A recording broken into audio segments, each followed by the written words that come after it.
Schaters, even een bericht uit Canada. Juni is het dan eindelijk zo'n vierde première. Spannend. Wat zul je er zin in hebben? Ik hoop dat dit je hem stiefst in van een zenuwen, maar gewoon lekker gezonde spanning. Hartstikke logisch en eigenlijk wel een beetje nodig. Ik geniet er heel vol van. Op de foto's en filmpjes die ik voorbij zag komen op Facebook docht je hem dat vast en ken het net oors en dat het een fantastische vaststelling wordt.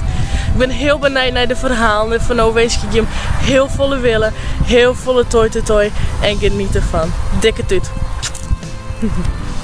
We zeiden in oktober bij de eerste kennismaking dat we er met z'n allen een spetterend geheel van zouden maken. En het is een spetterend geheel. Ja, en jongens, weer wel een spetterende voorstelling van.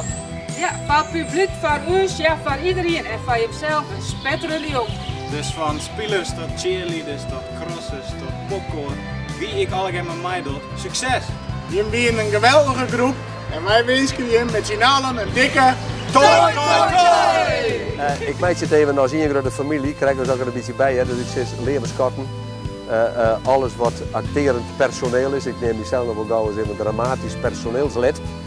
Maar iedereen, acteurs, actrices en de mensen die bij de productie zitten, die alle machtige best in houden, die hebben er succes van de meid zitten. Alle medewerkers erbij. Ik wens je hem een ongelooflijk mooie première dag. En denk erom, wat heel belangrijk is, senioren die kennen nog gewoon in het toilet even teruggespeeld worden, die hebben we net nodig. Die senioren die hebben we net. Die doen het gewoon met een hele grote plezier. Toi, toi, toi, van mij.